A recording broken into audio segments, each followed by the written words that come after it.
బాధితులకు ప్రభుత్వం అండగా ఉంటుందని జిల్లా ఇన్ఛార్జి మంత్రి జూపల్లి కృష్ణారావు తెలిపారు. మంగళవారం నిర్మల్ జిల్లాలోని కడెం ప్రాజెక్టును ఆయన సందర్శించారు.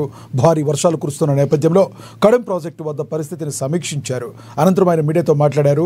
ప్రాజెక్టు దిగువన ఉన్న వ్యవసాయ భూముల్లో ఇసుక మేటలు పెట్టినట్లు, పంటల చేలల్లో నీళ్లు నిలిచినట్లు తన దృష్టికి వచ్చిందన్నారు. వర్షాలు తగ్గిన వెంటనే అధికారులతో స్పష్టమైన సర్వే నిర్వహించి నష్టపోయిన ప్రతి రైతుకు అండగా నిలుస్తామన్నారు.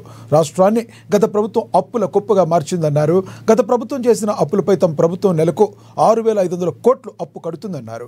ప్రస్తుతం తాను రాజకీయాలు మాట్లాడబోనని, కడెం ప్రాజెక్టును గత 10 ఏళ్లలో పట్టించుకోకపోవడంతోనే గత 2 సార్లు వరదలు వచ్చిన సమయంలో ప్రాజెక్టు పరిస్థితి ఆందోళనకరంగా నిలిచిందన్నారు.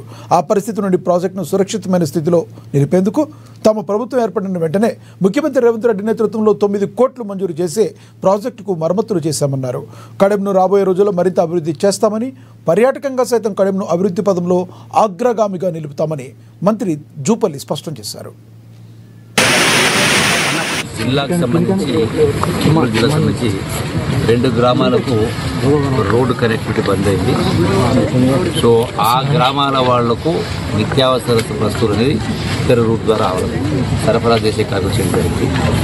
అట్లాగే ఈ కడెం డ్యామ్ కింద ఈ యొక్క వరద ఉధృతి కారణంగా కొందరు రైతుల యొక్క పంటలు నీట మునగడం జరిగింది. అట్లాగే కొన్ని ఇసుక మేటలు పెట్టినట్టుగా అవుపడుతూ ఉంది. ఈ వరద ఉధృతి తగ్గిన తర్వాత వాటికి సరి అయినటువంటి అధికార వ్యవస్థ ద్వారా సర్వే చేసి, ఎన్యుమరేషన్ చేసి, ఎస్టిమేట్ చేసి ఆ రైతాంగానికి వాళ్ళకు ఆర్థిక సహకారం చేయడం జరుగుతుంది. అట్లాగే ఒక చేపలు పట్టడానికి ఒక వ్యస్తతను అందులో కొట్టుకుపోవడం జరిగింది. ఇంకా గాలింపు పూజలు కొనసాగుతూ ఉన్నాయి. సో ఆ కుటుంబానికి ఏదైనా జరగరాని జరిగితే సో డెఫినెట్గా ఆ కుటుంబాన్ని కూడా ఆదుకునేట్టు కార్యక్రమం చేయడం జరుగుతుంది.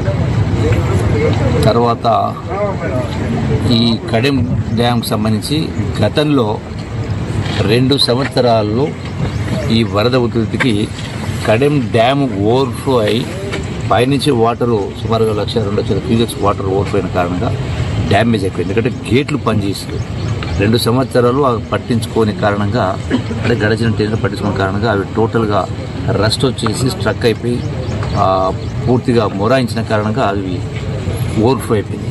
సో వాటికి 9 కోట్ల రూపాయలు మా ప్రభుత్వం వచ్చిన తర్వాత గౌరవ ముఖ్యమంత్రి రేవంత్ రెడ్డి గారి ఆధ్వర్యంలో ఆ అమౌంట్ శాంక్షన్ చేయించి జిల్లా యంత్రాంగము, గౌరవ శాసనసభ్యులందరూ కలిసి రెస్టోర్ చేసి ఆ గేట్లన్నీ కూడా పనిచేస్తూ ఉన్నప్పుడు సక్సెస్ఫుల్గా, ఎందుకంటే ఆ బాధ లేకుండా పోయింది. సో ఇవన్నీ కూడా ఎక్కడెక్కడ ఎవరెవరికి ఏ ఇబ్బంది జరిగినా ప్రభుత్వం అప్రమత్తంగా ఉంది. ఇప్పటికే సమీక్ష నిర్వహించడం జరిగింది. యంత్రాంగం కూడా అప్రమత్తంగా ఉంది.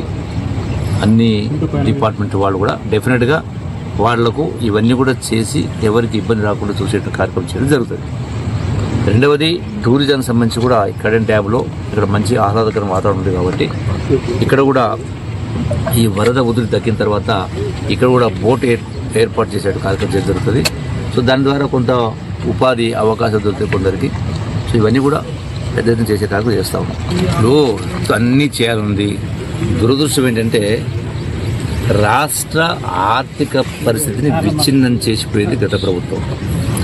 నెలకు 6,500 కోట్ల రూపాయలు వడ్డీ కట్టాల్సిన పరిస్థితి. అంటే కాంగ్రెస్ ప్రభుత్వం అధికారులు అవన్నీ మాట్లాడడం బాగుండదు ఇప్పుడు రాజకీయ